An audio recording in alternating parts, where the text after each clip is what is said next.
So when's the last time you cried? Did somebody die? Did you stub your toe real bad? What was it? Like a good teacher, I'll lead the discussion.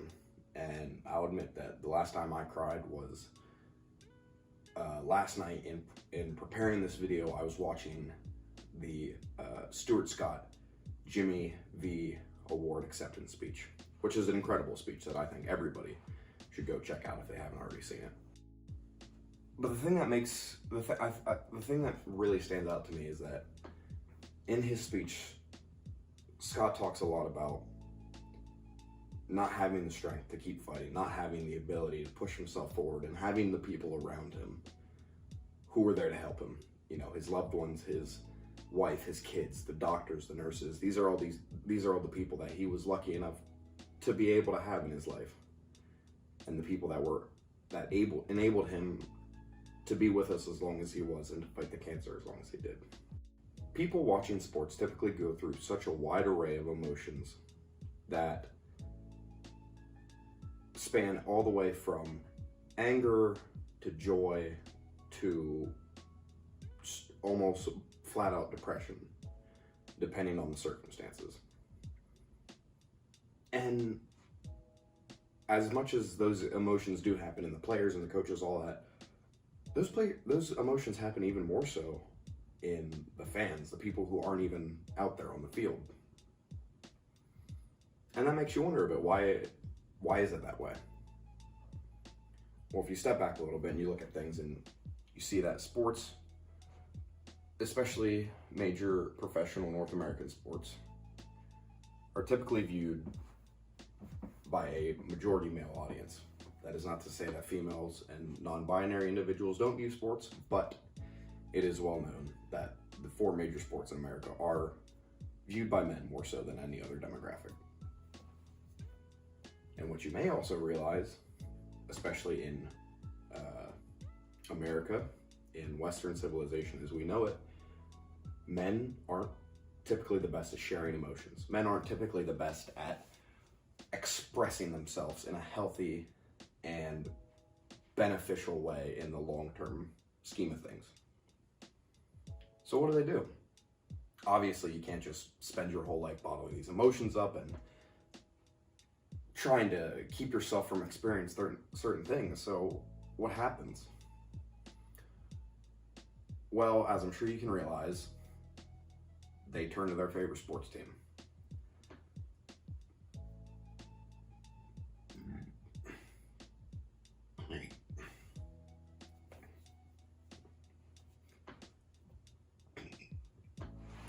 So when you get somebody who is very unable to properly express their emotions in a healthy way, and they tune in to incredibly intense professional sport that they typically have some kind of fan tie to, and what do you get? You get a bunch of grown men and women crying about a game, a sport, something that for 99% of us we're not even involved in. So why is that? I want to take a second and just look at a real life example real quick. So anybody who doesn't live under a rock knows that the the Los Angeles Rams and the Cincinnati Bengals played each other in the Super Bowl a couple weeks ago. And as you can imagine by my flub there and saying the Detroit Lions fans were very happy with the outcome of the Super Bowl. And again, if you live under a rock, you probably don't know why, but here's what happened. Matt Stafford, longtime tenured quarterback for the Detroit Lions, finally leaves, and in one season away from the team, he wins a Super Bowl. Fucking incredible. Like, amazing. And it's one of those things that, especially for those fans back in Detroit, this sort of vilified them. You know, this sort of proved those aspirations that they always had correct. You know, whether things organizational-wise didn't go right, this just proved that their guy, Matty Stafford, the Detroit boy, he always had it in him, and they were always right to believe in him. And if you've seen any footage of Detroit Lions fans following the Super Bowl, you almost guaranteed saw footage of them crying. If they weren't crying, they were probably jumping up and down. And if they weren't doing that, they probably passed out from how overwhelming the situation was. And that really makes you wonder, because here you have, yes, it is a former player of their team, but I mean, the Detroit Lions football team, they were eliminated from playoff contention in like week 14 or something. Like, you know, no Lions fans, I would imagine, going into the season had some thought in their head that, oh, we're going to win the Super Bowl this year. And that's not to take away from them. They honestly had a lot better season than I think a lot of people would really give them credit for. But anybody with a realistic head on their shoulders in that organization knew it wasn't a Super Bowl year. But they still all rallied behind Matthew Stafford. They banded behind their boy, and lucky enough for them, he was able to push on, win it all. And I go back to the crying. Tears of joy, years and years of frustration coming out in a moment, you know. If you've been a long time fan of sports, any sports team in any sport, you know the emotional bond you get to that team. The highs are your high, the lows are your lows, and everything in between. So for those fans who had decades and decades and decades of frustration built up at an organization who arguably is incompetent, to finally get that relief, seeing their guy do it all, I can see why they were crying. I really can. And that's not unique to the Super Bowl. That's not unique to football. That's not unique to these fans. That's not unique to anything, really. You'll see this in every facet of a fan base when you look through any sports team.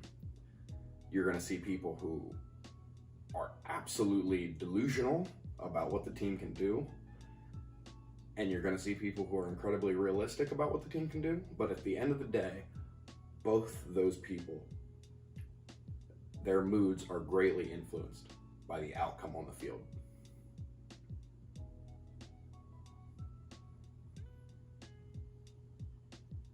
And I think that's incredible. I think that's probably what makes sports the unifying object that it is. And I kind of just want to double down on the idea that men in particular are affected by this at a much greater rate than women. Obviously, that is because of the propensity of sports viewers to be men, and also the fact that many males are taught to withhold their emotions, especially negative ones such as despair, anguish, depression, all things that aren't considered manly and therefore aren't expected to be shown. And that's why these sports teams get to mean so much to them. And like I keep saying, obviously I do single out men because of the phenomena that we find ourselves in. But this does truly affect everybody, of every race, of every orientation, of every identification, of every background, creed, whatever. We are all able to get behind our teams and celebrate together and love together and cry together. And it is experiencing those emotions that I believe it is that experience, in experiencing those emotions with other people, I think is about the best I think that's about the best thing you can do for yourself, in all honesty. So as a little ending bit, I'm gonna leave you with a clip of Stuart Scott giving his Jimmy V Award acceptance speech. If you enjoyed this content, please like, comment, subscribe, stick around. Probably gonna be doing this a little more. If you think it's good, let me know, and that'll probably encourage me to do some more. My name is Zachary Taylor. Thank you for your time today.